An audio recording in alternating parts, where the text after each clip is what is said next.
মন্ত্রিসভায় নিশ্চয়ই যারা দীর্ঘদিন এই ফ্যাসিস্ট সরকারের বিরুদ্ধে আন্দোলন সংগ্রাম করেছে, অবদান রেখেছে, তারা নিশ্চয়ই এই মন্ত্রিসভায় স্থান পাবেন। এবং মন্ত্রিসভায় আমরা আশা করি দুর্নীতি নিয়ে যাদের কোনো বদনাম নাই এ ধরনের ব্যক্তিরাই মন্ত্রিসভায় স্থান পাবেন, যাদের দক্ষতা আছে, জনগণের মধ্যে জনপ্রিয়তা আছে এবং স্বাধীনতা সার্বভৌমত্ব অক্ষুণ্ণ রাখার ক্ষেত্রে যারা কখনোই কোনো আপোষ করে না, এই ধরনের ব্যক্তিরা মন্ত্রিসভায় থাকবেন বলে আমি আশা করছি। জোটের সদস্য আমি আশা করি তারা থাকবেন, কজন থাকবেন ঠিক বলতে পারছি না, তবে তারা থাকবেন। আমরা আশা করছি যে এই মন্ত্রিসভা নবীন এবং প্রবীণের সংমিশ্রণে গঠিত হবে। অর্থনীতিকে পুনরুদ্ধার করা, বাংলাদেশকে একটি সমৃদ্ধ রাষ্ট্রে পরিণত করা, এটাই হলো প্রধান চ্যালেঞ্জ। জনগণের দৈনন্দিন জীবনযাত্রার মান উন্নত করা সব সরকারের জন্য এটি একটা চ্যালেঞ্জ, আগামী সরকারের জন্য এটি একটি চ্যালেঞ্জ হবে।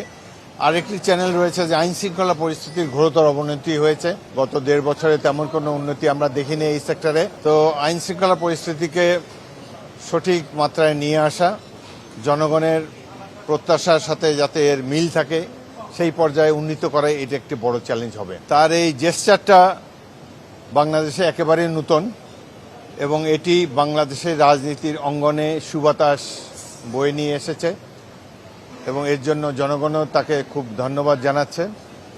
আমরা বিরোধী দল যারা সংসদে তো একটা বিরোধী দল থাকবে, তাদের সাথে ভালো সম্পর্ক আশা করি।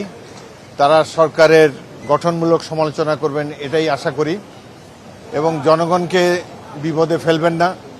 কথায় কথায় রাজপথ অবরুদ্ধ করে জনগণকে, হাসপাতালে রোগীদেরকে কষ্ট দিবেন না বলে আশা করি। আরেকটি কথা দুঃখজনক যে আজকে আমরা এখনো শপথই নেই, আজকেও আন্দোলনের ডাক দেওয়া হচ্ছে। এটি বাংলাদেশের জন্য ভালো সাইন নয়, অপেক্ষা করতে হবে। আমি মনে করি বিরাট একটি বিরোধী দল। এই সংসদ আমার জন্য 7ম সংসদ হবে। 7মবারের মতো আমার এলাকাবাসী আমাকে নির্বাচিত করেছে। অত্যন্ত সুষ্ঠু একটি নির্বাচন হয়েছে। এত সুষ্ঠু নির্বাচন আমি যে 10টি নির্বাচন করেছি এত সুষ্ঠু নির্বাচন দেখিনি। এখানে সরকারকে তো দায়িত্ব পালন করতে সচেষ্ট হতেই হবে, সাথে সাথে বিরোধী দলকেও বাংলাদেশের জনগণের সুখ দুঃখের কথা চিন্তা করে কর্মসূচি দেওয়া উচিত বলে আমি মনে করি। আমরা স্বাধীন সার্বভৌমত্ব বাংলাদেশ দেখতে চাই। বাইরের পৃথিবীতে আমাদের বন্ধু থাকবে, কোনো প্রভু থাকবে না। বাংলাদেশের স্বাধীনতা সার্বভৌমত্বের প্রশ্নে বিএনপি সরকার কখনোই কোনো ধরনের আপোষ করবে না। ক্রীড়ার ক্ষেত্রে অনেক কিছু করার আছে বাংলাদেশের এবং ক্রীড়ার মান ক্রমশ নিম্নগামী একজন সাবেক খেলোয়াড় হিসেবে এটি আমি মনে করি।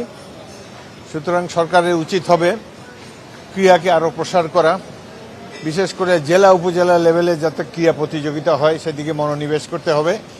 কেবলমাত্র স্টেডিয়াম বানালে হবে না, আমাদের খেলাটাকে আরও ছড়িয়ে দিতে হবে এবং স্কুল কলেজ থেকে প্রতিশ্রুতিশীল তরুণদেরকে বের করে এনে তাদেরকে প্রশিক্ষণ দিতে হবে। আমাদের মেয়েদের টিমও এখন ভালো খেলছে এবং সাম্প্রতিককালে এই যে এখন T20 ওয়ার্ল্ড কাপ চলছে, একে বাংলাদেশকে দুঃখজনকভাবে বাদ দেওয়া হয়েছে, বাংলাদেশের প্রতি অবিচার করা হয়েছে। ভবিষ্যতে এই ধরনের অবিচার যাতে কোনো আন্তর্জাতিক ক্রীড়া সংস্থা না করে সেই জন্য তাদের সকলের কাছে আবেদন রইল।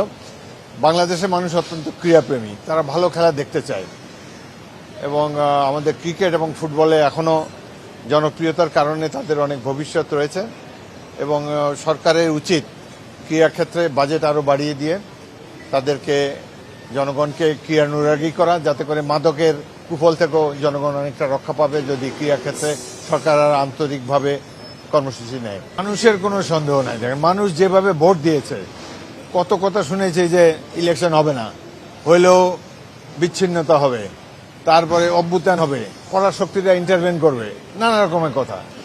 দেখেন বাংলাদেশের জনগণ কত দৃঢ় প্রতিজ্ঞ।